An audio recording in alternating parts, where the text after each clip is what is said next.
primary target is against the Quezon area, where there is a large and firm troop concentration. There was the world. Storage area. And then there was Vietnam. For 7 years, this foreign land was home to tens of thousands of American military aviators. They were there to fight a war, no front lines, waged across 1,000 miles of inhospitable country. Their stock in trade?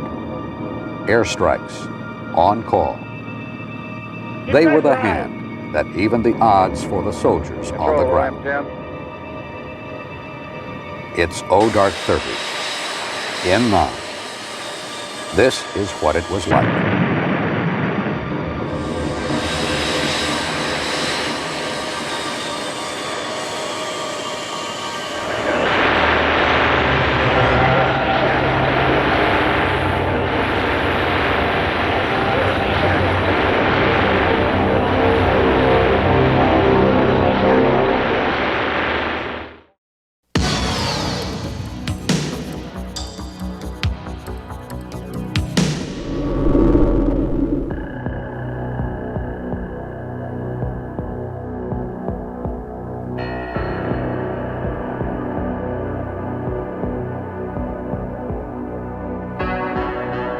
With the exception of massive strategic bombing initiatives like Rolling Thunder or Linebacker 2, the principal mission in Vietnam was close air support and tactical air strikes.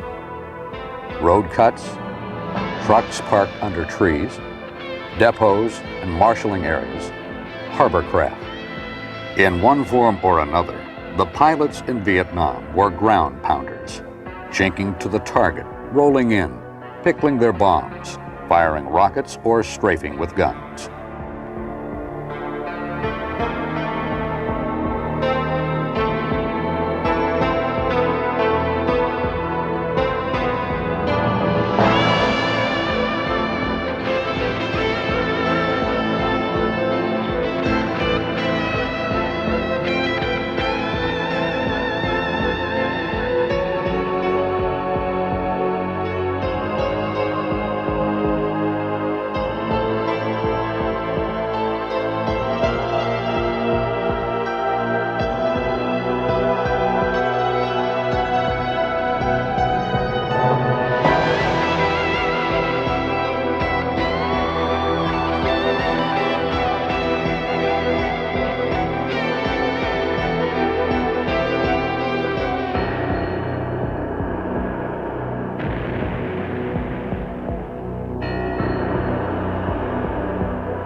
Under the dense canopy of the jungle and against an enemy that employed stealth as a way of life, the forward air controller was indispensable. Flying slow-moving aircraft, the FAC picked out the targets, marked them with smoky rockets called Willie Pete's, and directed the strikers in and out.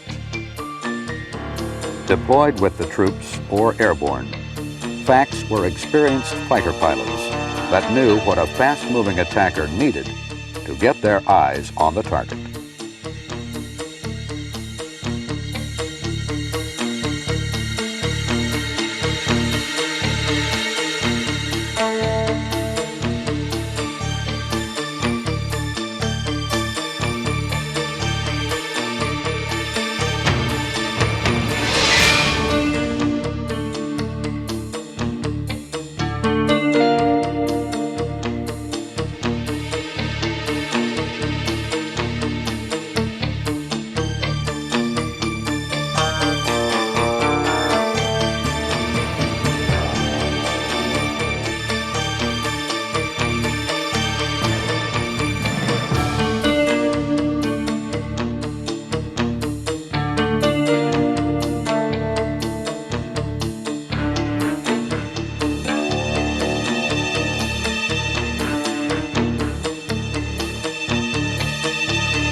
The FAC mission was flown by 3 aircraft: the ungainly O-1 Bird Dog, the twin push-pull O-2 Super Skymaster, and the twin-turbine OV-10 Bronco. Each aircraft was a slight improvement over the other: more armor, more rockets, and improved airspeed.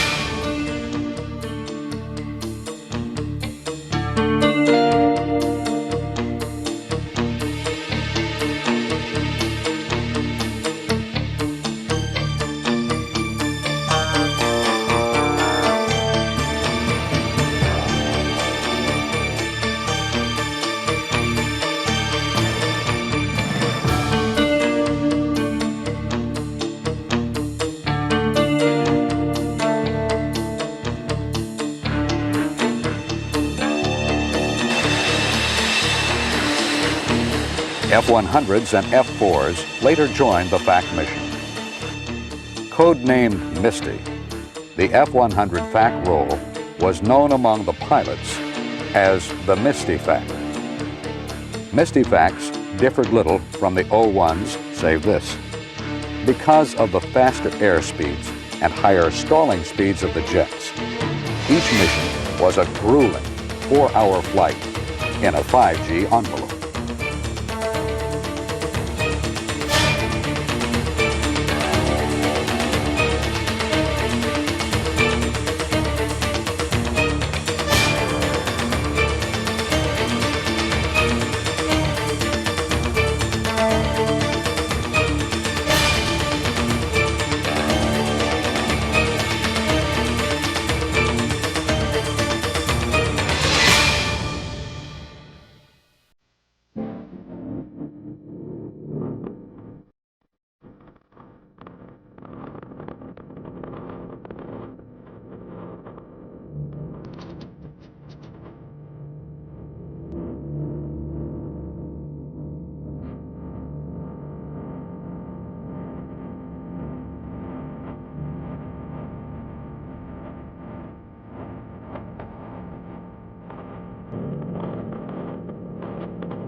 Rear-looking camera pods provided visual records of each bombing mission.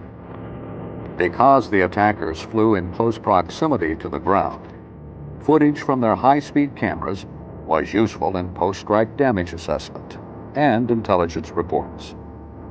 Seen today, This same footage dramatically speaks to the capabilities and the limitations of the various types of ordnance used in ground attack.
From the ground, airstrikes were a magnificent thing to behold. For soldiers, they were the one weapon that could be counted on to even the playing field. Often, though, they were the only way out of a position rapidly growing worse.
Almost synonymous with Vietnam was the F-4 Phantom.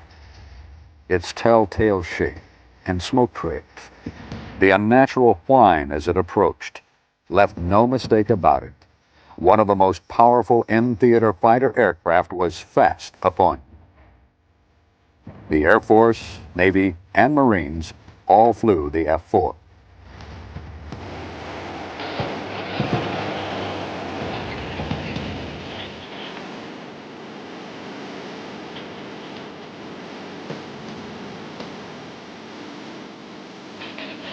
Pilots and Rios alike praised the Phantom's multi-role capability.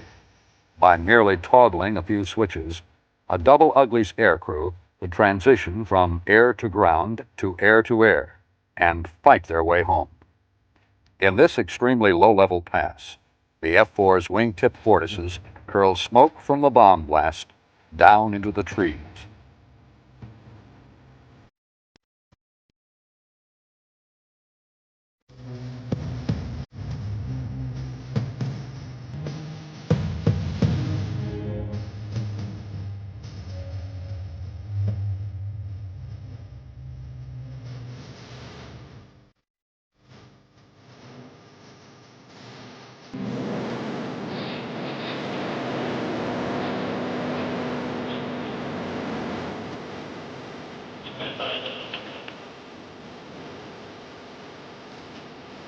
While many aircraft saw duty in Vietnam, the Air Force extensively deployed 3 additional fighters.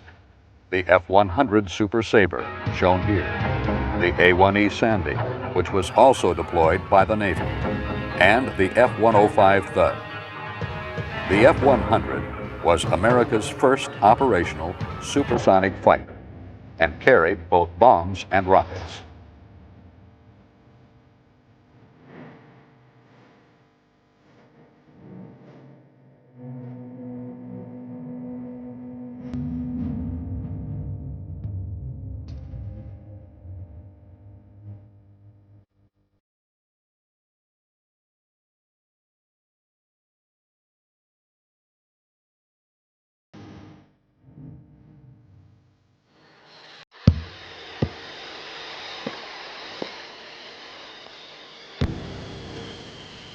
The F-105 Thunder Chief was a powerful asset in the Air Force arsenal. The F-105 had the range, speed, and power to fly over Hanoi, carrying, in a single mission, almost twice the payload of World War II stalwart bomber, the B-17.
The A-1E Sky Raider entered service just after World War II, but was indispensable during Vietnam. The powerful Wright engine got it in and out of situations that fast jets couldn't handle.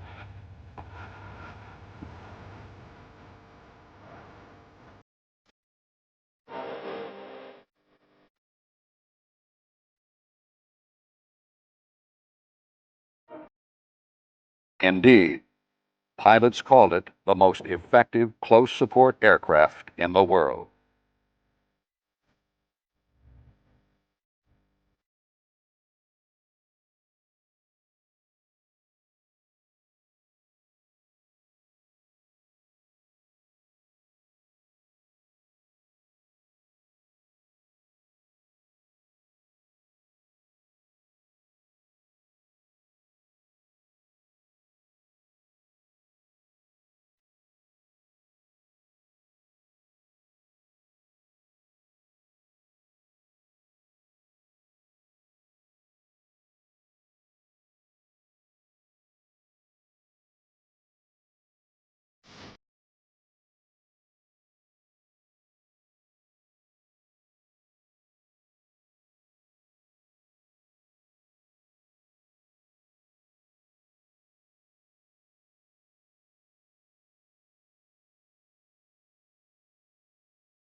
No matter how well briefed or how well flown, air strikers ran the very real risk of being shot down. North Vietnam built one of the world's most sophisticated and elaborate air defense systems. Their crews were well trained and deadly effective. All told, 2,256 aircraft were lost over Vietnam, 992 during Rolling Thunder alone. Remembering that each flash is a weapon firing, each puff is a round of flak, and each visible tracer round is but one of 5 shot. Here's what it looked like when AAA and small arms fire came up to meet you.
Stand by release on rescue at 8.5 seconds.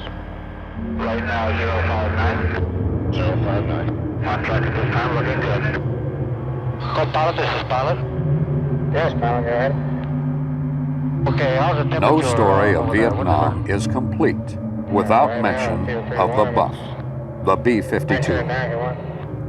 In the writing of history books, one footnote stands clear. In 1 minute. With unrestricted use, Understand, 090. the B-52 might well have been the weapon that kept South Vietnam free. 281, you want that heading now? Roger. Okay, turning 281. EW, co-pilot, picking up any signals? Oh, roger, co-pilot. Just a normal acquisition signals. No threats at this time. Radio ready for palm run checklist. Roger, stand by. Roger. BNS true heading A1, compass mag heading cross check. Cross check. BNS altitude. Set. Nav mode select switch. As briefed. Roger. Crosshairs and aiming point. Stand by one. Aiming point. Stand by one. Roger.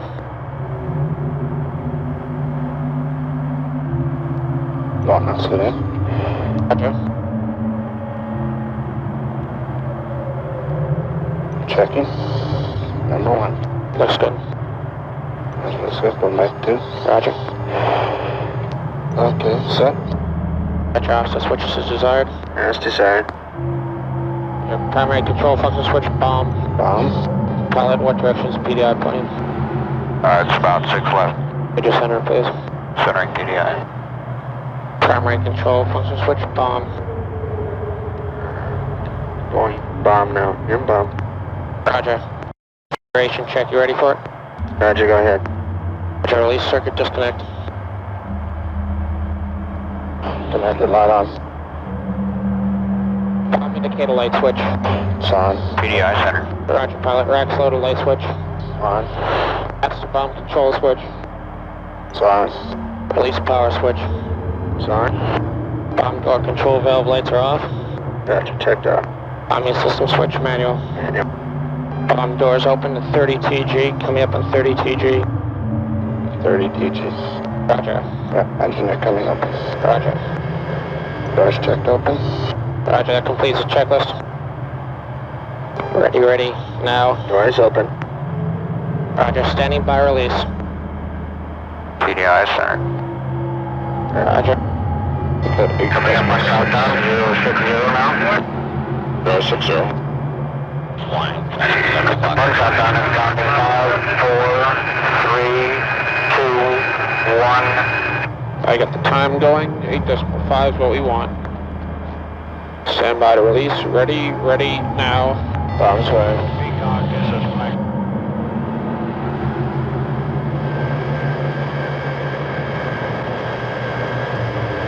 Stand by EAR. Ready, now. Yeah. Stand by for brake pilot. Standing back. Brake right.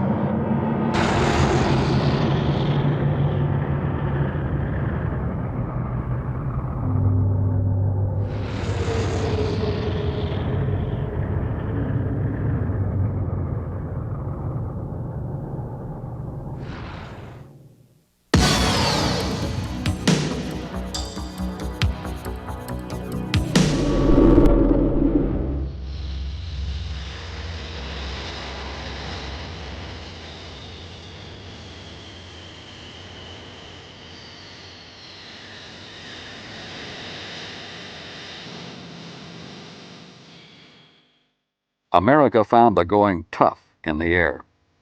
North Vietnam's radar operators easily tracked our inbound fighters and pre-positioned interceptors along the way.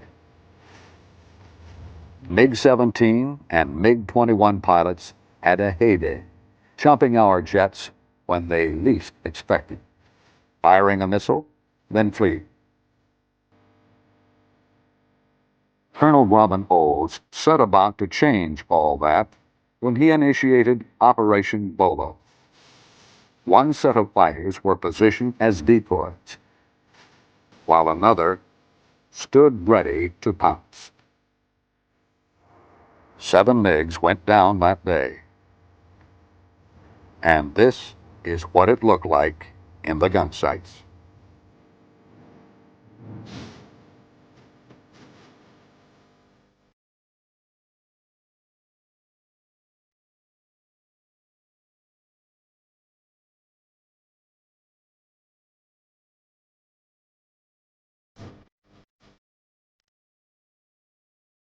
Coming off the target, I looked up and saw a 105 with 2 MiG-17s right on its tail end.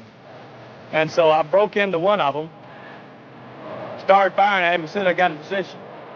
And I noticed some sparkling, some fire, and some smoke coming out of his left wing. So I pulled up because I didn't want it to blow up in front of me and possibly get my own aircraft. And I came back down. I was going to check him and make sure if I didn't get him, it would get him again. I came back down and I saw this MiG. I thought it was the same one. This one had his burner going. And so I came in on him and I pressed right on in until pretty close. I could see the pilot sitting in the cockpit. And started firing at him. And the whole right side of his fuselage and wing started lighting up. You can see where I was hitting him. Pretty soon I could see the pilot eject out of the thing. Burner still going, and I pulled up, came back in, saw the airplane roll off and hit the ground.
I had 2 then and got 2 on the 8th. Of course, had 4, and everybody was saying, well, it's just a matter of time until you get another one and you're an ace. And I didn't really feel that way. I hate to count my chickens before they hatch. And sure enough, I've had a lot of problems since then. Weather's been bad, and first one thing or another, and I was beginning to wonder if I'd ever see another MiG. How good does it feel? Great. Really great. And, of course, the thing I'd like to emphasize here is this is probably the greatest team effort of any job that I know of. And quite a bit of shooting down MiGs has been in the right place at the right time, and I've been very lucky to be just in that position on 5 different occasions. So I feel very, very fortunate and very humble about the whole thing.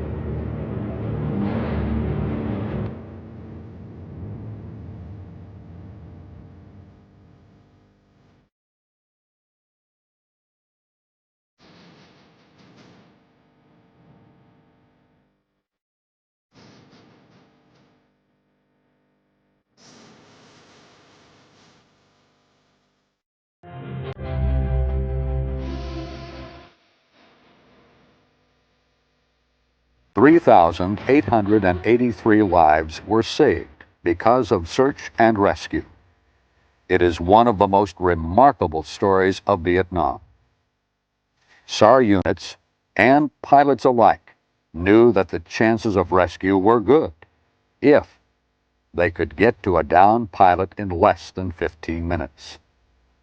It was a mission that they took seriously, combining helos with A-1E Sky Raiders and, when necessary, fast jets or fighter cap.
When it came to getting troops out, nothing was too extreme.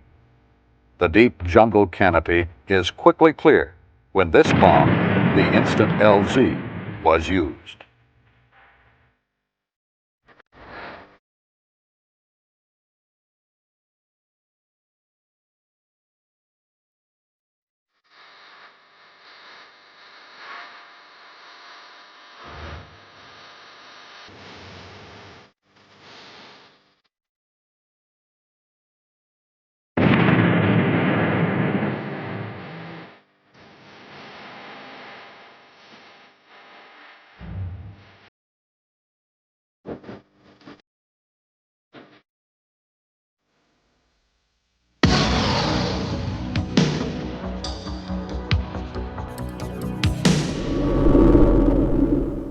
I don't think, had I thought about it to any great extent prior to the event, that I probably would have done it.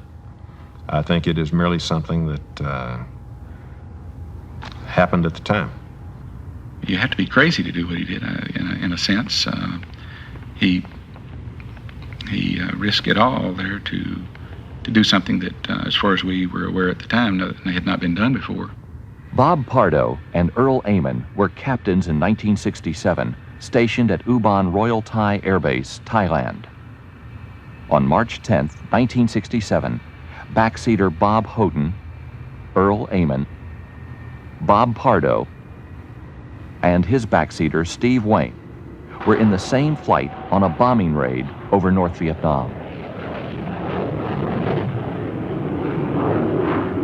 It was the first raid on the Thai Nguyen steel mill, which was one of the most heavily defended targets in North Vietnam. 4,500 pounds.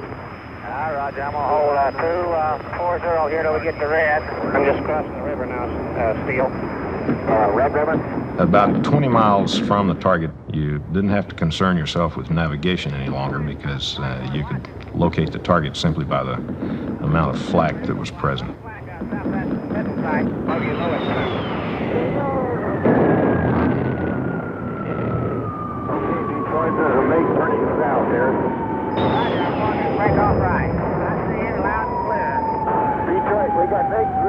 Captain Amon was the last of 44 attacking aircraft. As he came off the target, his aircraft was hit by 2 sledgehammer blows.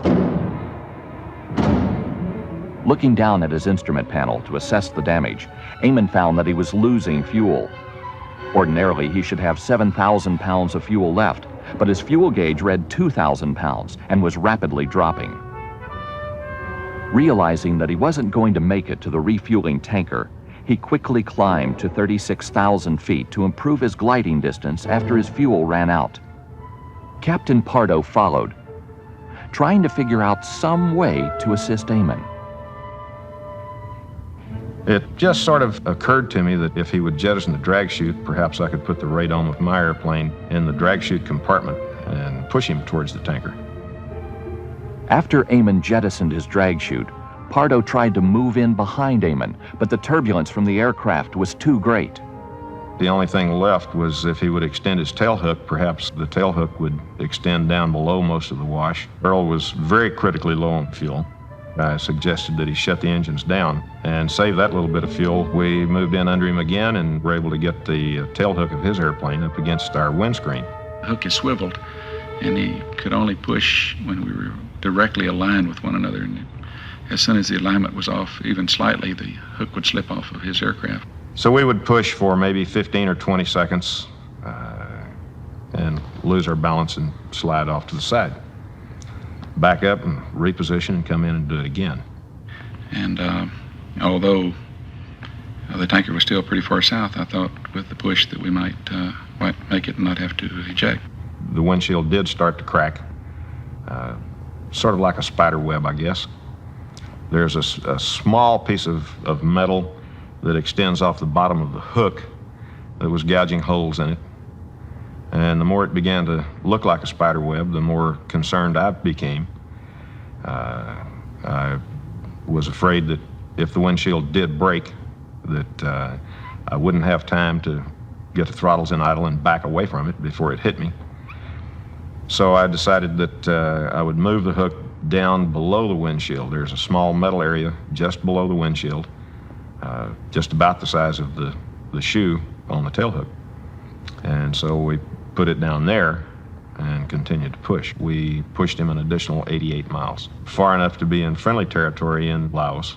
When we got down to about 6,000 feet above the ground, we decided that that was about as low as we dared go. It was time that we got out from under him and let he and his backseater eject. As soon as that happened, we saw both parachutes open.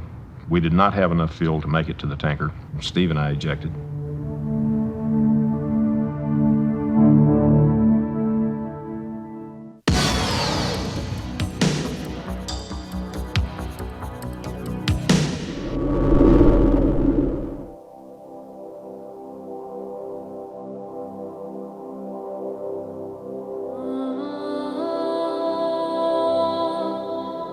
No pilot wanted to bail out over Vietnam. Getting home became a matter of the highest priority.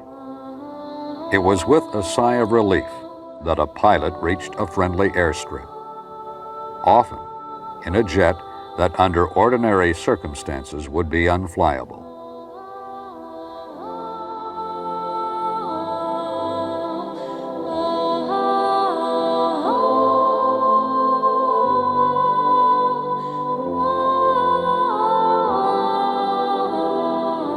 In the end, Vietnam was a very personal war, one fought with a sense of duty to stand with your unit and get through it together. The end point, though, was the 100th mission. Fly it and you go home. For those that made it to the 100th, it was a moment for all to share in, each happy for the one that would return home. Return to the world. Return to the bed that would stay warm and comfortable well past dark 30.